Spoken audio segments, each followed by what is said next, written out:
to be co-presented with Dr. Josh Tanenbaum, who lost his voice, but will hopefully be finding it for the Q&A portion of today's panel.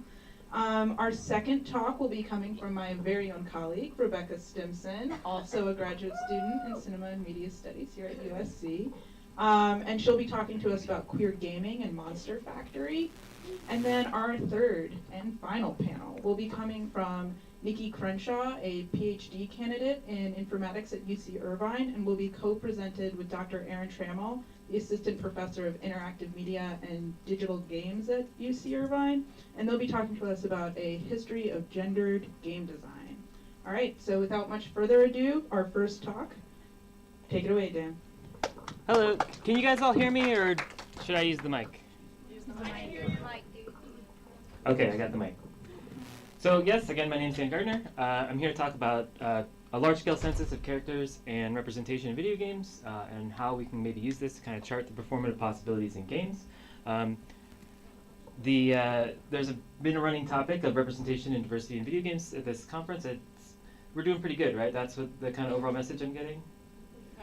No. I mean, we've done it. We've got all these.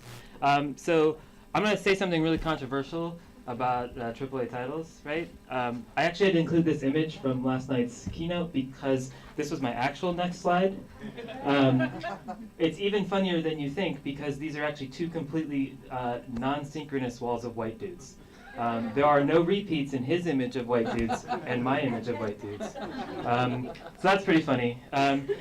So what the point is, though, is that this conversation ends up having a difficult thing, and he brought this up yesterday, which is that when it actually comes to talking about, well, how many white dudes do we have, how many of everyone else do we have, we don't really have the numbers. And that's something that's really essential to having this conversation in some interesting, productive ways. So that's what we're doing. Also, I apologize, I'm going to be going really fast. I'm doing a speed run presentation here, about an hour's worth of information. So that's what we ended up setting out to do. We did this census. We wanted to know, we asked the question, what does the landscape of player performative possibility look like? And I say this specifically performative possibility because this is specifically about bodies, embodiment, and perception, not necessarily identity. I don't know why that line is messed up. It should be just 2. Because performative possibility may align with an identity. The performative possibility as embodied by a character may align with an identity or help shape it, but does not necessarily define it. I was actually really tempted to put some quotes from Todd's presentation today in here, but didn't have time. So another question that kind of came out of this effort, as we tried to start collecting this data, is what is also the range of potential interpretations of performative possibility as embodied through game characters. Certainly there are a lot more than one. Certainly there are some of their value that are coming from a subject position that is not a mostly straight white dude. So we kind of are interested in some of the collection of reads of these characters as well, and I'll get into that again in a little bit later. Some related work. This is actually a similar effort that was done back in 2009, done by a bunch of people. It was great. They looked at 133 games, the first 30 minutes of play, and they compared the representation in those first 30 minutes to the US Census population. This is, if you went to the workshop yesterday or you've read Adrian Shaw's work, this is the LGBTQ Games archive. It's really cool. They're looking at literally all of the LGBTQ characters in games from all time. It's really ambitious. It's really impressive. It's a lot of work. We're not doing quite, I don't know that we're doing quite the same thing. They're doing a lot of interesting information. And some background to the actual effort that we're doing here specifically is actually Shaw's book, Gaming at the Edge, which did a lot to do with had a lot to do with the nuanced relationships between representation and identification, and when those are congruent or not necessarily congruent. There's a lot of interesting things that can make those relationships matter to players or not matter to players. Also, Kiri Miller's book came out in 2012, Playing Along, has a lot to do with how performance within representational embodiments becomes a vehicle for identity work, personal identity work, whether or not that body is like yours or not. There's a whole bunch of other great stuff too if you want to read on the subject, but I'm not going to go into detail on these ones. So what we did was right now we're at about 200 games. Sounds like a lot. It's really, really, really not. We started it's a semi-random convenience sample based off of a 1,500 plus available games library that we have on Steam. I literally just started at the top, started rolling dice, been playing tabletops. I got a good dice arm. Took a couple passes to get the 200 that we have, but that's basically how we started. Now, also, we didn't include every game that we landed on because we have some parameters for inclusion. It was important that when we wanted to look at representation, that the game had to include some kind of embodied narrative. It also must include the option to play in a world inhabited by humanoids, even if the player did not themselves play as a human. And also for a convenient cutoff, we started with games later in 2005 so that we could start where that other census kind of left off. The first part of this parameter is really important because, as you can see on this side we have sticks, right? And if you haven't played sticks, you play as a lone green goblin in a world full of settler colonial white dudes that are the bad guys. And there is a whole lot of great conversations you can have about representation, about diversity, about this game. On the other side is Tetris. It's the original Tetris. It doesn't even have all of the nice bright colors. There might be a really great conversation about representation in there. I don't know that I'm equipped to have it. If you think that I'm missing something, please do come after me. I would love to start including puzzle games. So far, though, very abstract. Some puzzle games do have embodied narratives, actually, by the way, but many do not. And so far, there are not very many in the census. Once a game made it past that very rigorous parameter, we started to count some things. We noted whether or not they were developed by like an indie developer or a AAA title. And this is important to note because it will probably skew some of the information that you see later in the presentation. About half our games came from indie developers. Only about 38% were AAA. And then of 13.5 are somewhere in the middle. There are a whole lot of developers that really don't fit quite nicely into AAA or indie. And we noted that as well. Some of the other work that I'm doing is concerned with kind of monitoring authentication, so we also decided to look at whether or not they have consent to monitor, stuff like that. And then we decided what data set it went into, which was one of three, single default, multiple default, or customizable parametric character creation systems. Single default's pretty straightforward. You have one character that you play as when you start that game, and that's what the game is arguably about. You can do some really nice sweeping generalizable numbers about kind of representation and diversity in a lot of really interesting ways. Customizable parametric character systems, you can't really count the characters that all the people make because you have to run into all the people. But we can do some really interesting work with the systems that are used to create those characters, and you can kind of look at some stuff which I'll go into again in a minute. Multiple default are also really hard.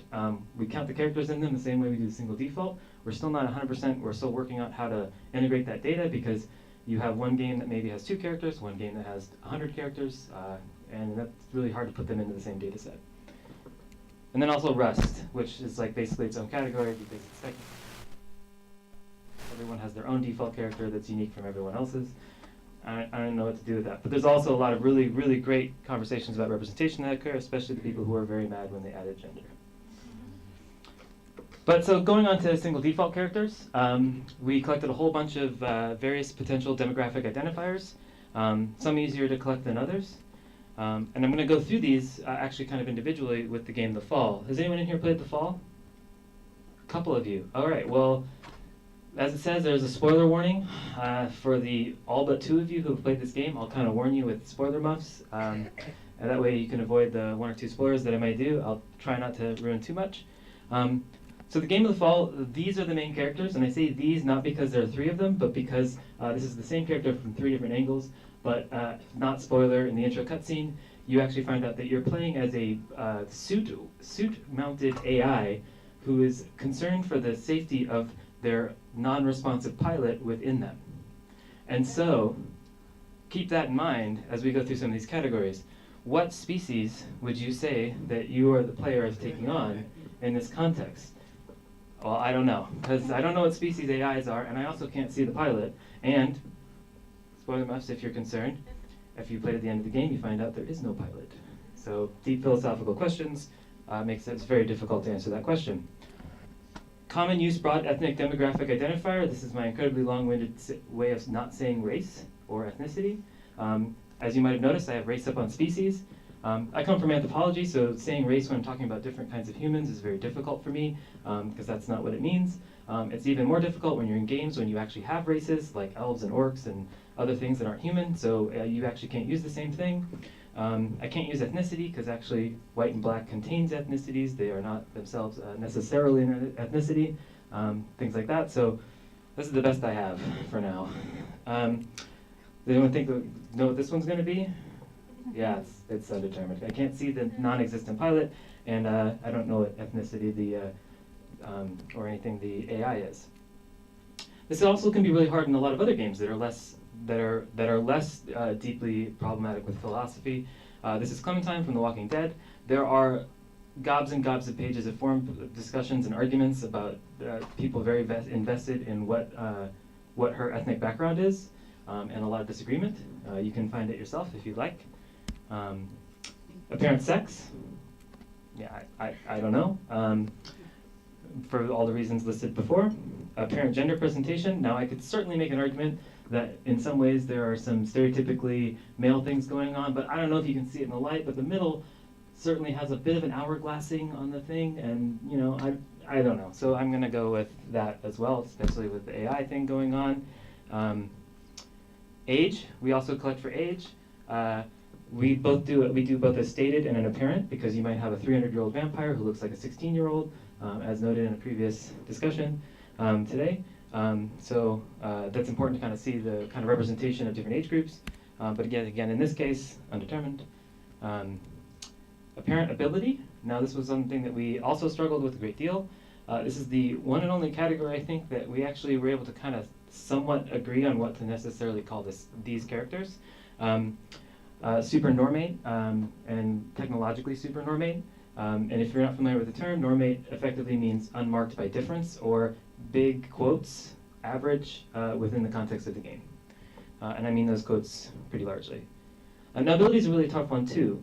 Like you have other characters like Monkey from the Enslaved game. He's super normate in terms of strength, in terms of ability and technical tools. But he also is designed specifically to kind of be, again, quote, subhuman in his mannerisms, in his animation, in his posture. He also actually has this big slave thing on his forehead that if he goes against the will of his quote owner, he's punished. So he actually is, he has really large restrictions on his abilities in some ways, and so it becomes very difficult to classify and in any one sense.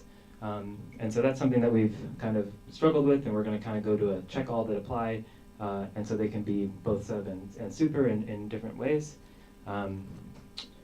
Sexual orientation, again, this is undetermined, and actually this is interesting, and this actually plays to a lot of them. Sexual orientation ended up being undetermined a lot in a lot of our games, because there are actually a lot of games that don't have any kind of romantic plot or subplot, and can be very difficult to make an argument about this, but it also becomes really interesting as we open up coding to a lot of other people, because if we start collecting reads, certainly the person that I think might be whatever sexual orientation they are, another person might think that sexual orientation is very different in their own headcanon, and that's actually really important and really valuable.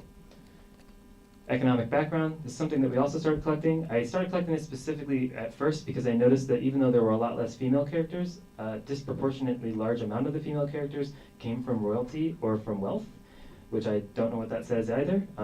Hopefully we'll get some more data and we can see that that ends up kind of being more interesting.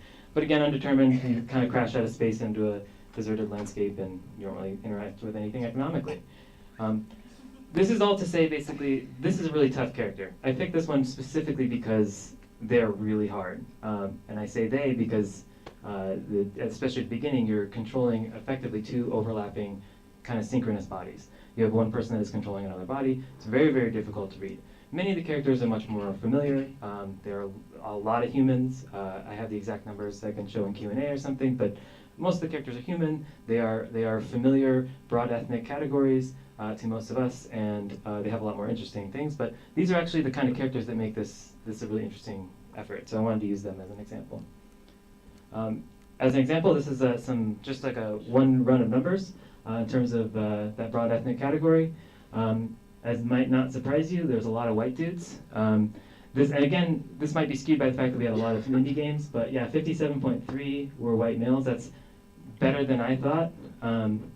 But again, lots of indie games. But the next category isn't even a thing. It's all undetermined. We couldn't tell if they were male, we couldn't tell if they were female, we couldn't tell what kind of anything they were. These are mainly like maybe a walking sim where you have an embodied interaction, but you have absolutely no clues about who or what you are controlling. White females do pretty good, right? 9.3, that's reasonable, right? I think there are more than 9.3% white females in this room. And then it just kind of goes down. Something that's interesting to note, though, is actually, and this kind of maybe plays into Todd's presentation too, green males have as good a chance of being cast as the main character in a video game as black males and Asian males. And they actually have a better chance than Asian females and Native Americans on down the line. So I don't know what that says either. Right now we're just kind of collecting numbers. Numbers very rarely answer as many questions as they beg. All right. So yeah, so that's some fun stuff.